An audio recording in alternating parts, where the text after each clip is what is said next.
And the security guard says, "No way! Do you have a room key?" I said, "No, I don't have a room key. I don't stock in the hotel." He says, "No, you gotta have a room key. You can't come down here."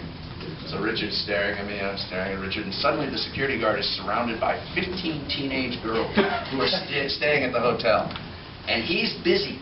And while he's busy, Richard and I slip down.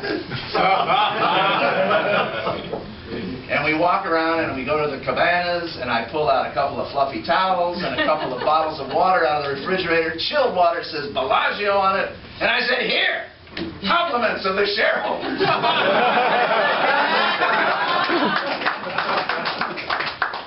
We then proceeded to lose all our money at the blackjack. I will never be able to think of Las Vegas without thinking of Richard. I don't think about Vegas very much. And as a result, I don't think about Richard then. But every now and then, a wisp of a memory comes back into my head. There was a time that Michael and Richard and I were in Vegas. We went to the Golden Nugget, because there's a gourmet restaurant in the basement called Hugo's, and Richard loves to eat there, and so we all went and had dinner. The Four Queens. I'm sorry, not the Golden Nugget, but the Four Queens. And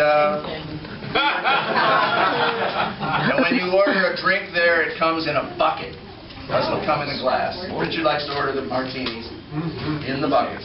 He orders a bucket of martinis. So after dinner, we go upstairs to the casino, and we're not professional gamblers. I mean, we don't know that much about this stuff, but we like to pretend that we know. And one of the games that we know least about is craps. And no matter who you talk to or what you read about, craps is a crapshoot. Nobody knows how to play the game. You might get wiped out or you might do real well. So most people, they roll the dice for 5 minutes or less, they crap out, the house takes their money. It's a Vegas tradition, that's the way it goes. So we find ourselves at a craps table, and there's these two guys there who are about 25, and they are roaring drunk. And they are rolling the dice. And after each roll, one or the other of them slugs the other guy. And I don't mean he goes. He slugs him in the shoulder, in the arm, wherever he can reach. We're sitting there going, "Oh my God." So eventually they crap out, and the dice pass to Mr. Epcar. Now, anybody who's ever played craps knows that 5 minutes is, about what most people can roll. Maybe 10 if they're lucky. So Richard starts rolling the dice.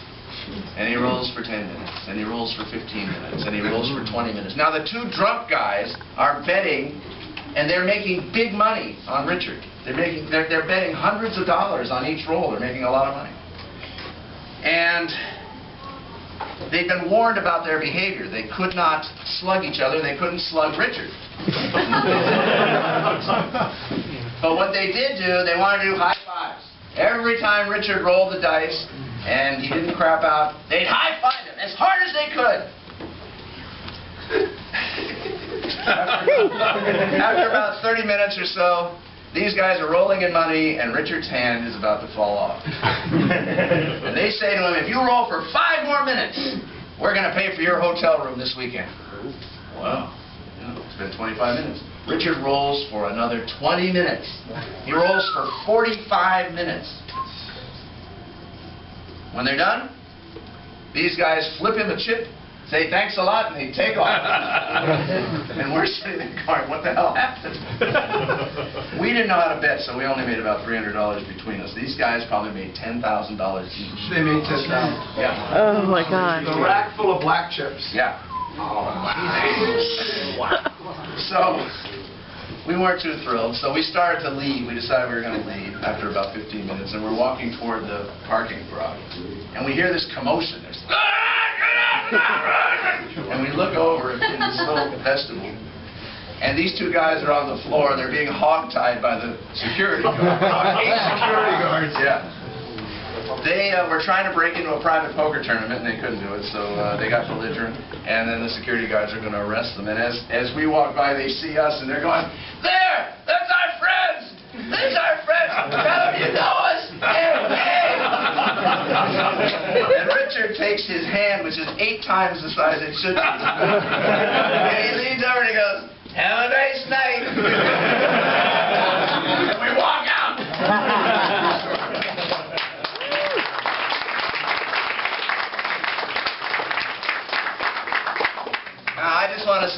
treetop, as we sometimes call him. He's been a very good friend over the years, with one or two instances of basic disregard for my human rights. He's kept me up past midnight several times, even though I was asleep in the studio by 11. And then there was a time he literally gave me the shirt off his back as a gift. He actually gave me a polo shirt as a gift. It's so big, I use it as a tent. It's not big. But he keeps me laughing. We all try to keep each other laughing because it's a crazy business. And actually, you know, what more would you want of a friend than that? So, Richard, I salute you. And as these so-called friends of yours try to tear you a new one, my hope is that you will always have a martini within reach, and that eventually you'll get so blotto you won't remember anything that's said here tonight.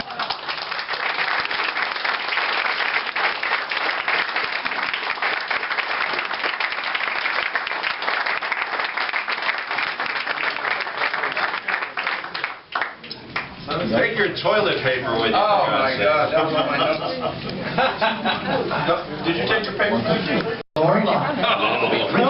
born in Denver, Colorado. When Richard was born, he was so well hung, the doctor slapped his mother. God made majestic Rocky Mountains. God made the towering pine trees. And God made Richard. But hey, everyone makes mistakes. When Richard was a child, his sainted mother wanted to hire someone to take care of him. But unfortunately, the Mexican mafia hadn't been found. The day that Richard was born, the fog rolled in. And based on the way he thinks, I'd say it never rolled out. With Richard, the gate's down, the lights are flashing, but the train isn't coming.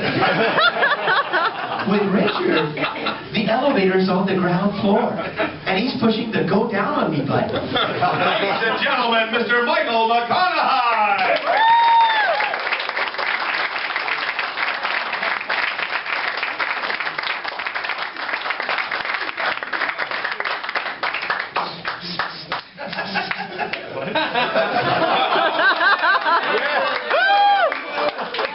What a pimpin' sense a few repetitious themes tonight, because there are a few things which you think about when you think of Richard Epcar. Yes. We're not talking about that. But thank you, sir. Thank you. Come on, right. Speak to me.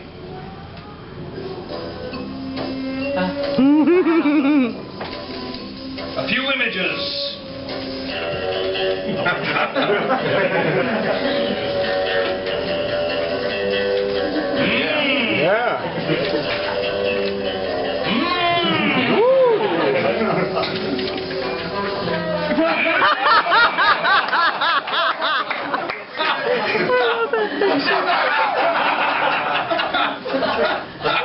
I remember that night.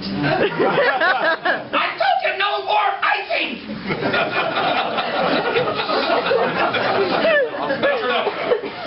Or as we know him in my family, I'll read 007. Star of stage, screen, microphone, the man who put the ghost in the shell, the man who showed that Dracula didn't really suck, who proved that it is possible to live on stilts and still lead a mostly normal life, who proved that he's got a great sense of rhythm because he plays drums and has 2 kids, the man who made the phrase, "Making burgers, buddy, not just an adventure, but a way of life."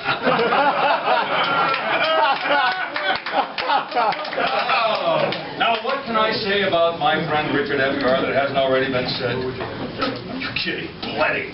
However, that's my backup retirement plan, so I'm not going to go there just yet. I come to praise Richard, not to bury him. You'll hear that again. For one thing, I don't have a shovel big enough. And we need a custom coffin. I mean, he's what, 8 feet tall? I mean, really, if he'd been born early enough, you could have seen him in the day the earth stood still. I mean, the real one, not that piece of crap with Keanu Reeves. You ain't no board punch for running. Hey, I worked in that second one. Take it easy. Cherish the residuals, Mike. Cherish the residuals. We do. You know, actually, I'm wrong. No, he couldn't have played a robot. Robots are made of steel, and his performances are actually more wooden. He is tall. You may not have noticed, he is tall. You know, 6'5". And that's before you figure in the dead muskrat on his head. No. I only think somebody can go for 30 years and have their hair get thicker. You know how thin the air is up there? Fertilizer doesn't help. So Richard did a little addition on the top. We all do. And if you think that's easy to achieve, you got another thing coming.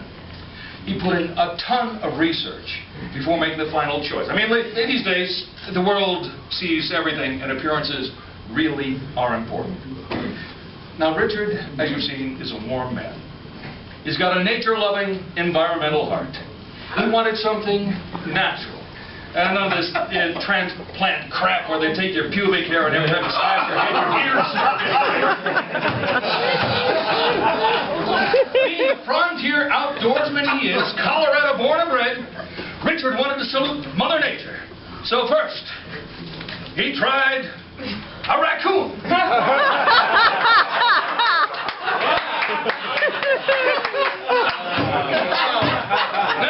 People started asking if he wanted to be Davy Crockett or Daniel Boone when he grew up. You know, some people called him Uncle Fess and asked him how much of Santa Barbara he intended to buy anyway. Oh, got some California real estate people here. Well, the coonskin cap wasn't happening. But being the visionary Richard was, he looked ahead and saw the future of video games. Video games tend to be kind of military-oriented. So, being a true patriot, he thought, American painted turtle. Oh my God. No. Back to the mammals. Have you ever heard of anybody ballsy enough to put a sleeping Wolverine on his head? Oh, yeah. No, I considered it, but with the prospect of, you know, badger hair days wasn't worth it. In desperation, he even thought he'd try some beaver. But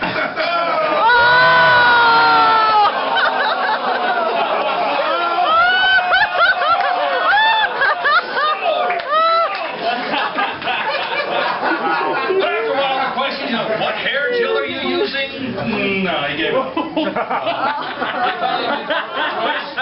And in an homage to his hometown, he eventually went with the Colorado muskrat, and the rest is history. Look at that beautiful man. And, you know, speaking of history, Richard and I go way back. Oh, boy. We go backer than some of you people have been living. 30 years or more. We met up at Universal Studios, where we were both doing the Castle Dracula show. Yeah, we were both Dracula, but not at the same time. You know, twin sons of the same coffin. Never mind. Look here. You saw this already.